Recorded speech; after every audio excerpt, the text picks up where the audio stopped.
మనం ఉంటున్న ఈ సువిశాల విశ్వం ఎలా పుట్టింది? దీని మూలమెక్కడ? నక్షత్రాలు, గ్రహాలు ఎలా ఏర్పడ్డాయి? ఈ ప్రశ్నలకు సమాధానాలు కనుక్కోవడానికి ప్రాచీన కాలం నుండి ఆధునిక కాలం వరకు ప్రయత్నాలు జరుగుతూనే ఉన్నాయి. ఈ క్రమంలో ఎన్నెన్నో సిద్ధాంతాలు ప్రచారంలోకి వచ్చాయి.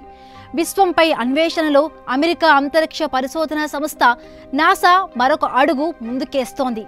విశ్వం ఎలా మొదలైందో తెలుసుకోవడానికి స్పిరెక్స్ టెలిస్కోప్ను అంతరిక్షంలోకి ప్రయోగించడానికి నాసా ఏర్పాట్లు పూర్తి చేసింది. కాలిఫోర్నియాలోని వాండెన్బర్గ్ స్పేస్ ఫోర్స్ స్టేషన్ నుంచి వచ్చే మార్చి 1న స్పేస్ ఎక్స్ ఫాల్కన్ 9 రాకెట్ ద్వారా ఈ టెలిస్కోప్ను పంపించనుంది. స్పిరెక్స్ టెలిస్కోప్ కాల పరిమితి 2 సంవత్సరాలు. 45 కోట్ల నక్షత్ర మండలాలు, పాలపుంతలోని 10 కోట్ల నక్షత్రాల డేటాను సేకరించి భూమిపైకి చేరవేస్తుంది.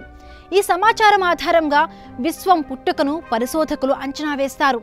మన భూగోళం ఉన్న పాలపుంతలో భూమిపై కాకుండా ఇంకెక్కడైనా వీటి ఆనవాళ్లు ఉన్నాయా అనేది కూడా స్పిరెక్స్ అబ్జర్వేటరీ గుర్తించనుంది.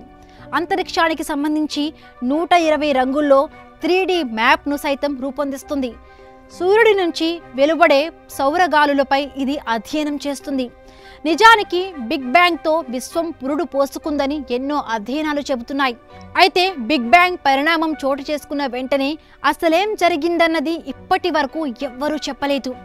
విశ్వం పుట్టుక, తరువాత దాని పరిణామాలను వివరించే సిద్ధాంతాల్లో బిగ్ బ్యాంగ్ ముఖ్యమైంది. అనేక స్వతంత్ర పరిశీలనల ఫలితంగా ఏర్పడిన ఈ సిద్ధాంతాన్ని విశ్వం ఖగోళ భౌతిక నమూనాగా చెబుతారు. ఇక హైడ్రోజన్ అయాన్లు, హీలియం న్యూట్రాన్లు కలిసి హీలియం హైడ్రేట్గా ఏర్పడినట్టు గతంలో సైంటిస్టులు తేల్చారు.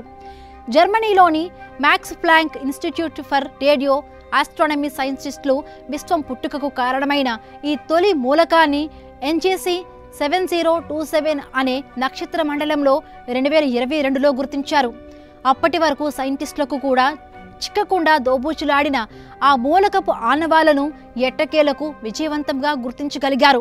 అయితే బిగ్ బ్యాంగ్ కంటే ముందు వెనుకకు నడిచే యాంటీ యూనివర్స్ సిద్ధాంతం ఉన్నట్టు మరికొన్ని పరిశోధనలు చెబుతూ ఉండడం ఆశ్చర్యాన్ని కలిగిస్తోంది.